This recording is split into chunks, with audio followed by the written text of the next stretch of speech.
Hello and welcome to Presence. I'm Doug King.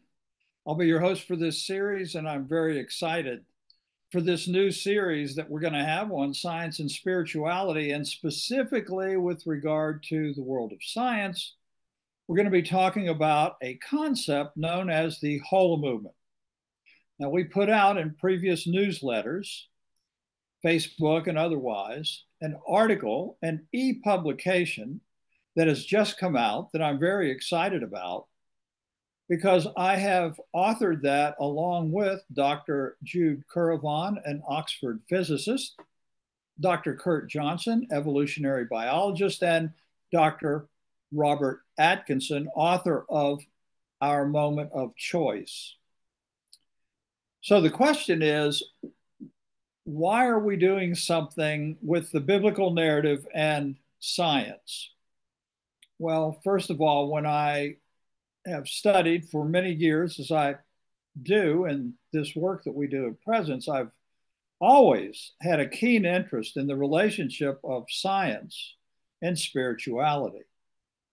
And the reason for this is because if you think about in the biblical narrative, the very first thing we know about God is that God manifested, created that which is known as the heavens and the earth, or the universe.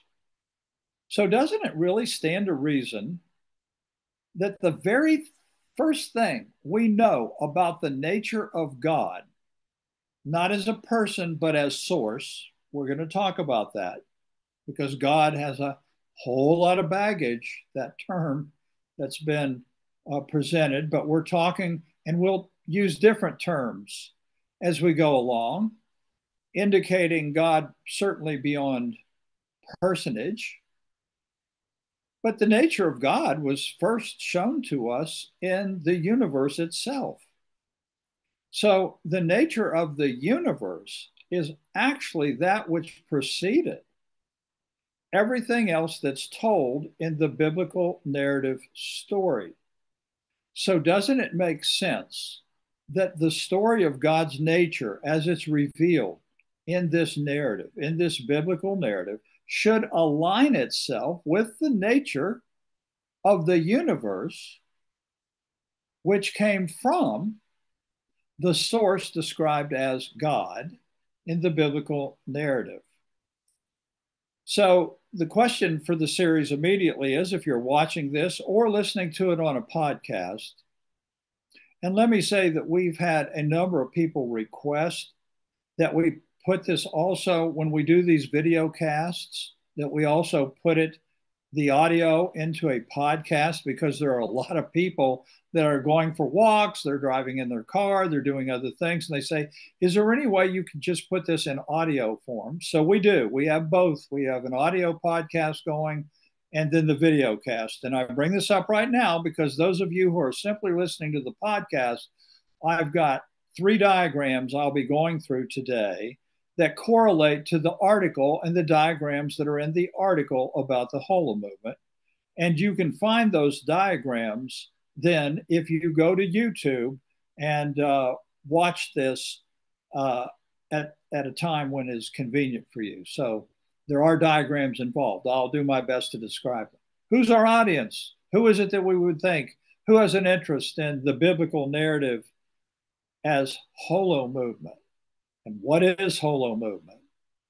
So we will talk about those things in detail here in a sec. I'll get into defining these things. But first and foremost, the audience that I'm really working with is, to start with, the evolutionary leaders. You can find evolutionaryleaders.net for information about this group. I've talked about this group several times and in many other podcasts and video casts. But if you're new to Presence and you're new to this series, you can go to evolutionaryleaders.net. It's a group right now that consists of 240 people or so.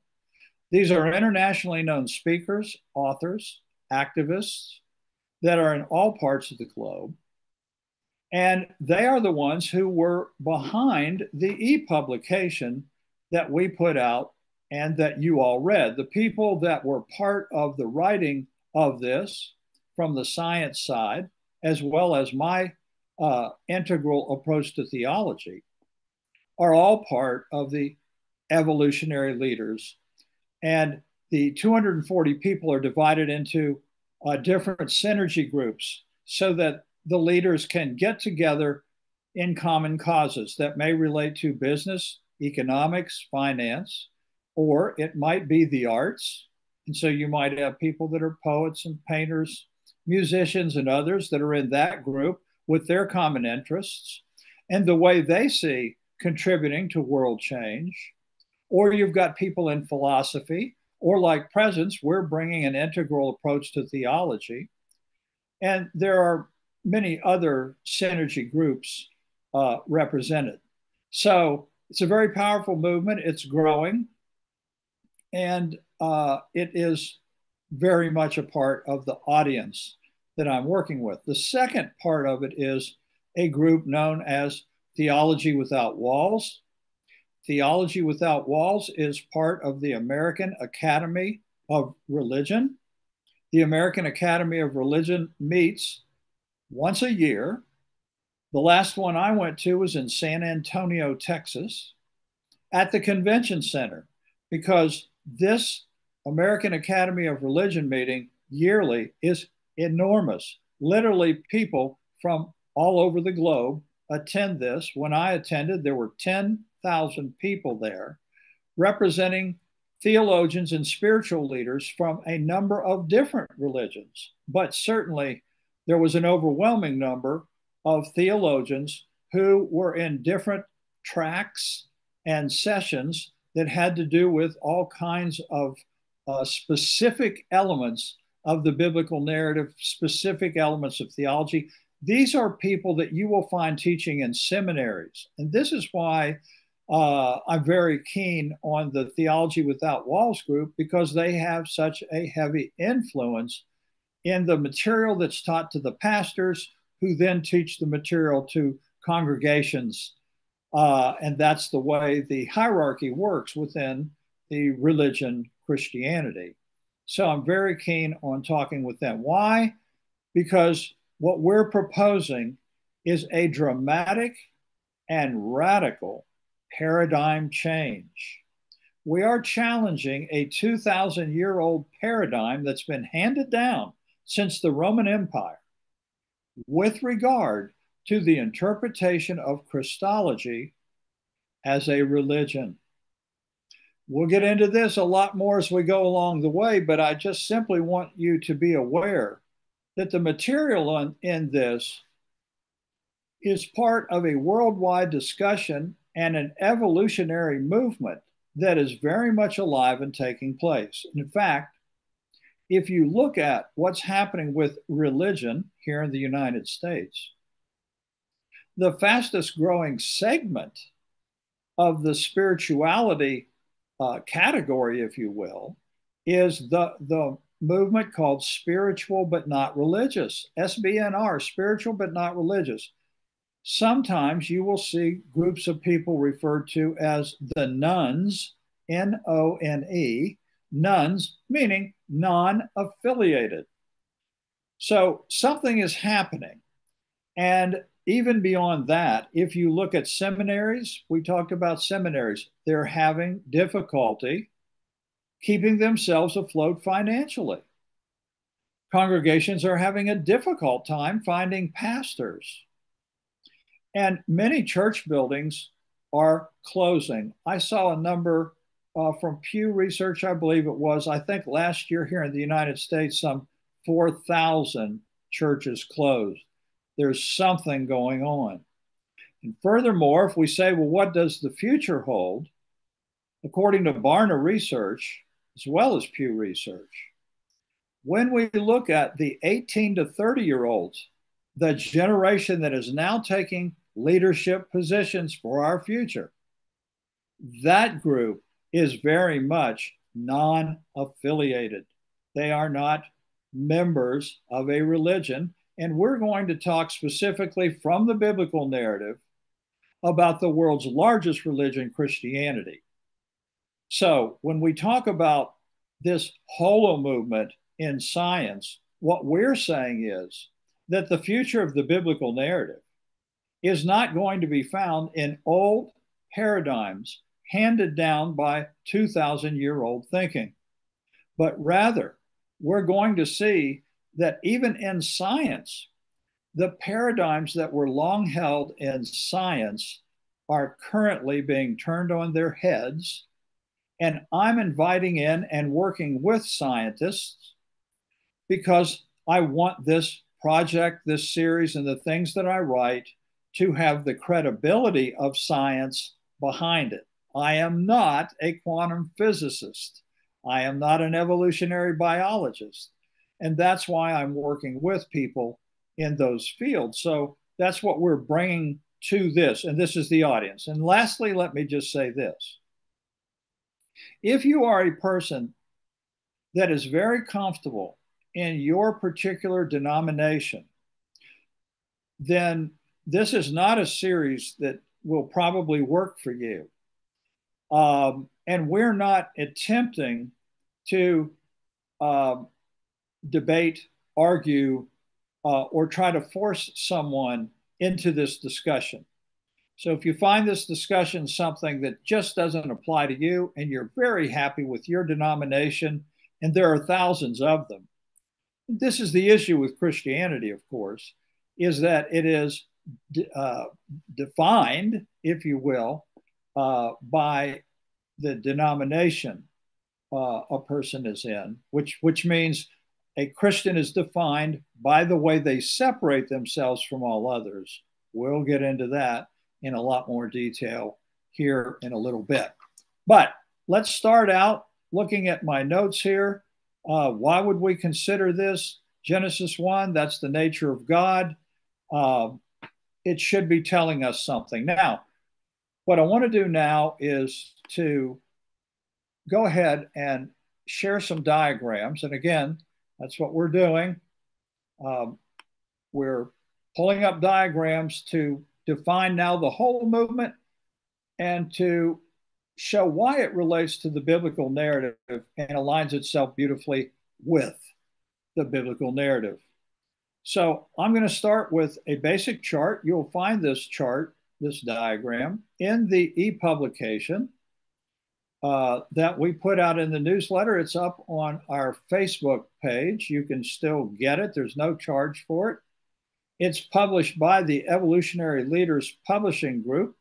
In fact, one of the synergy circles in Evolutionary Leaders is a media group, and there are people who are professionals in media who donate their time to editing, publishing, and so forth. And so Light on Light is the publishing source for this, and I'm very grateful for them.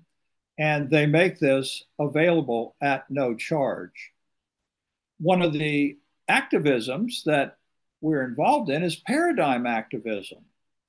And you'll hear that term a lot more because paradigm activism is alive and well, not only here in the movement forward of biblical interpretation, but it's very much alive in terms of science and other fields as well. But let's look at this chart. Okay, holomovement. What is the holomovement? Well, first of all, it relates to the nature of the universe with regard to two orders. And we put these two orders into a Venn diagram, in case you're listening to this. I have a Venn diagram. The circle on the left says explicate. The circle on the right says implicate. Those are the two orders that make up our universe. There's an implicate order and explicate order. What is that? Well, the explicate order refers to the realm of forms or things. This is the way our external universe is described by people in physics. This is a term going back to David Bohm and his work in the last century. We'll talk about him a little bit more here in a moment. So the explicate world is simply things like planets, stars, solar systems, galaxies. All of these things are part of an explicate world. These things at one time did not exist, but they came into existence. Formally, the term used for this is Big Bang, but Dr. Caravan will be on with us next week to talk about this charge, and she will explain the concept of it rather being a big breath. I'll let Jude go into that. Well, what is it then that's the source of the explicate order? In other words, where did these forms or things originate, or how were they manifested? This is where quantum physics is saying that there is an implicate order that lies behind and is the source for the explicate order. This was a huge, huge move forward in science. How did that happen? Well, the way it happened was science had been confined really to the explicate order because the explicate order is based on time and space. We're all familiar with light years as the amount of time to travel through X amount of space. And so the explicate order is literally that order that can be observed, it can be measured, it can be quantified, because it is a universe, again, and you'll hear this over and over, I'll use the term forms or things.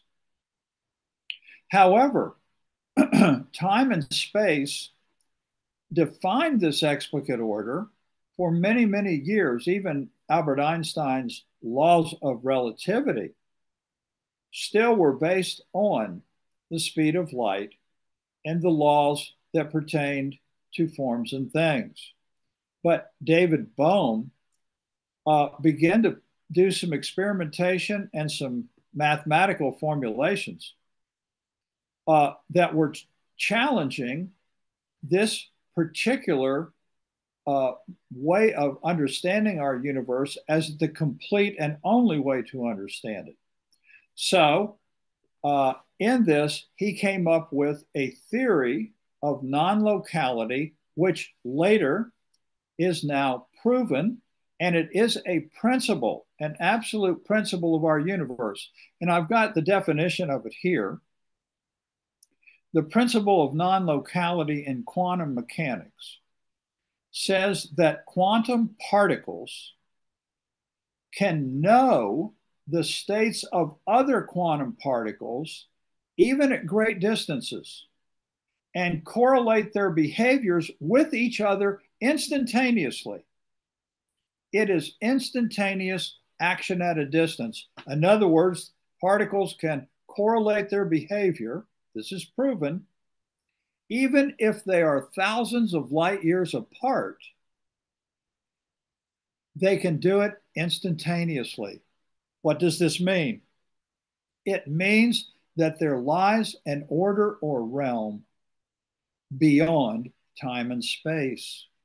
Oh, this is a game changer. Non-locality indicates there's something behind our explicate order of the universe that we are able to see. This implicate source would relate in the biblical narrative to that which we would understand as the space of God, God's space. There are other ways that this is also brought out in the biblical narrative. For example, the explicate order, Genesis 1:1, you have the heavens and the earth. That would be this left-hand circle of form. And within that, there evolves a whole world of forms. And those forms come from Moses, the law, the temple, and many forms that we're going to talk about as an explicate order. And yet we know that behind that that it was manifested from the source which the narrative calls God. Therefore, from an order that transcends the explicate order of forms and things, and that is called a new heaven and new earth. So you have the heavens and the earth that begin the narrative, and then as the narrative comes to an end, there is entrance into a new heaven and a new earth, which shows an implicate order and an explicate order, which is identical to the order of our universe. That the biblical narrative, two orders, align themselves perfectly with the explicate and implicate orders of our universe, which are not theoretical, but are proven in fact. We will refer to this as biblical cosmology, and we'll have a lot to say in this series about biblical cosmology. Now, what is the process called the Holomovement? That's where we go to the middle of the Venn diagram. The Holomovement, holo means whole, and it is the movement of the whole. What is the whole? W-H-O-L-E. The whole is the implicate and explicate. The reason it's diagrammed in a Venn is because these two are not separated. They are interconnected, they are relational, and they represent a holistic, W-H-O-L, a holistic universe that is both implicate and explicate. Just as there is God and universe, but you can't separate God from the universe. And that's why we're doing this study. You can't do that. What is the movement? The movement of the Holomovement is in the middle of the Venn, and that's where the action takes place. And there are two directions of movement. One is an informing movement. And in this diagram, I show it as moving from the implicate. What happens? From the implicate, there is an informing action that leads to an explicate order or our universe. Our universe was formed through an informing action. Dr. Curvon will explain this in far greater detail when she's on next week. By the same token, I'm going to go to the biblical narrative and show that the explicate order of biblical cosmology, which preceded the new heavens and earth, or the implicate order of biblical cosmology, was also a God informing action. And just to make sure that we start this series off with a real bang, if you will, I am going to immediately take issue with a long-held sacred cow of Christianity. We'll get to that a couple weeks from now, but it has to do with God and the informing process resulting in the explicate order that preceded the coming of the implicate. So to have this universe, it starts with some type of informing, some type of big breath, some type of action that resulted in a whole universe of forms. All right, that's one of the actions of the Holomovement. But the other is the movement from the explicate order into the implicate order. In other words, in caveman science, a rock was simply a rock. It was a concretized form, literally. However, as we got into deeper and deeper knowledge of science, we began to realize, wait a minute, this rock that appears to be a concretized form is actually made up of atoms. And then as quantum physics came along and they looked further, even behind the atoms of that rock, they began to see, wait a minute, if you go beyond that, you begin to get into particles and waves and wave theory. Now, what's happening is when you look at something in the explicate, while it does have form, and while that form has boundaries, the closer you look at it and the more you look into it, the more you are going into a transform mode, because you're going beyond the concretized form and you're realizing there's something behind that that is actually, when you come down to it, is nothing more than a bunch of waves, particles, etc. Again, that's why I'm bringing in quantum physicists to talk to us more about that. That is a transform, going beyond form into the implicate. And this is where you're headed towards that which is formless. Formlessness would apply to the new heaven and earth. It's formless. It's not geographical. It can't be measured. You can't say here it is, there it is. God, spirit, all of these belong to the implicate realm, and these are formless because they can't be measured. They can't be seen with a telescope, microscope, etc. So the movement from form into the implicate order is very much going to be a transformative topic of Jesus and the apostolic writers. We're going to find them in the middle of the Venn, and they are very much going to be associated with that which is transformed. And the problem of what's been handed down for the last 2,000 years is a Christology that was initially interpreted as simply a new form and was not understood in its role and function as actually rather being transformed. That makes a dramatic and radical difference in the way we understand our nature and the nature of all humans on this planet.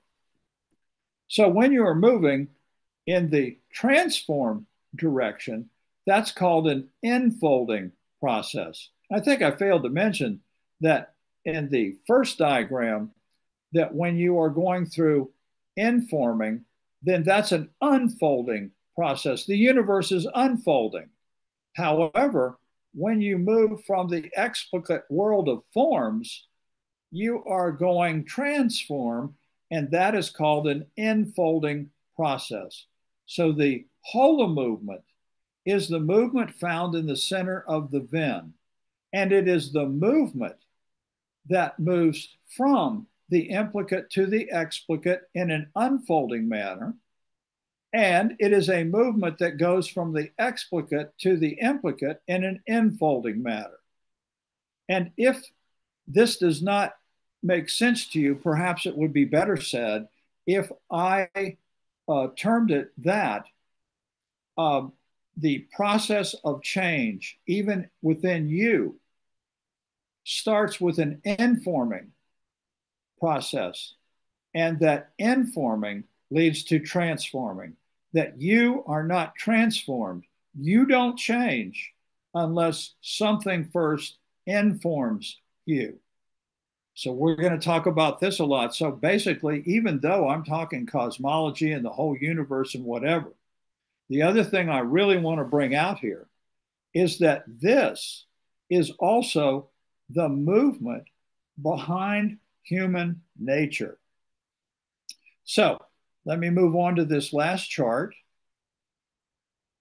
And we brought this up before in many of our presence discussions in the past, and that is identity versus role and function. And this is very critical. That which with which I identify is extremely important, and it will either lead me to separation paradigms, or it will lead me to paradigms of unity. That's why this discussion is very critical. The things I'm going through today are the real basic ABCs of the Holomovement. And if you hang in there with me, We will get into theology, we will get into the biblical narrative, and we will see how you can either move to a divided Christology or one that points us into unity and the basis of it, and whether or not it aligns with the nature of God, because if it aligns with the nature of God, it will align with the universe that was created by God. So you have interconnected the two orders as we show here. The implicate order is identity. Why is that? Why is the implicate order identity? Because that's the source. Our source is our identity. This is why Jesus used the symbol or metaphor of father. Father was a common way of describing identity 2,000 years ago because one's identity was through genealogy, and the head of the family per the male was what determined that. And so father was a very common way to do that. And so father or parent and child would be another way of saying it, where parent is the identity because parent is source. God is source, the way the biblical narrative tells the story. The implicate realm is the source.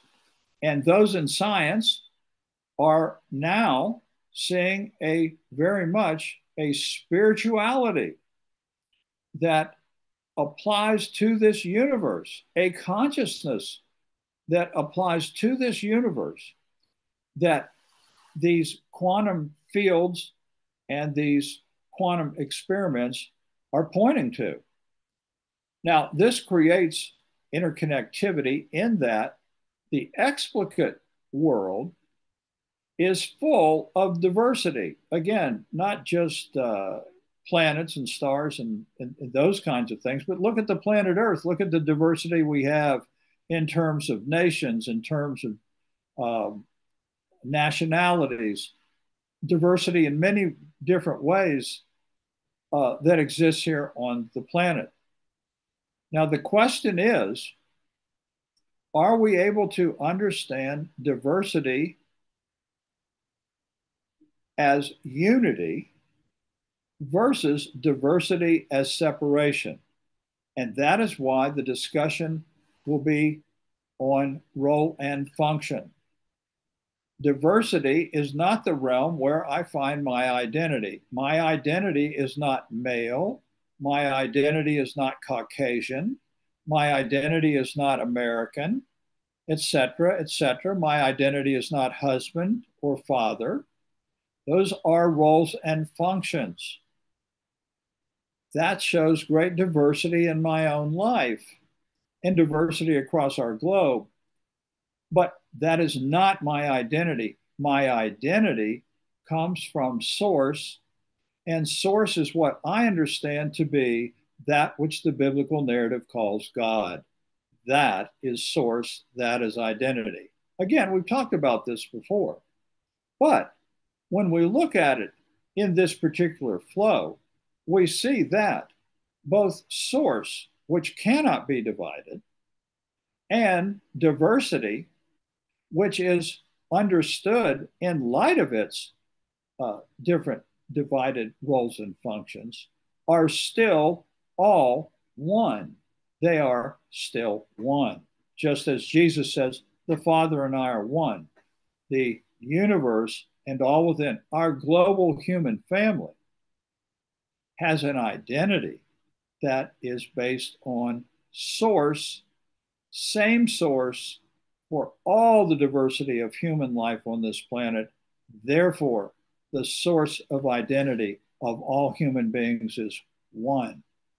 So I'm going to go back and wrap up this session by pointing us to where we're going to go next week, because we're going to start going through these diagrams where I'm going to bring in people from science on the one hand, and then I'm going to go to the biblical narrative on the other hand, and I'm going to show how all of this and the nature of nature is the same in the God story of the biblical narrative as it is in the science story of our universe. And why would it be this way? Why is it important that we know that? Because God is in all. God is all in all.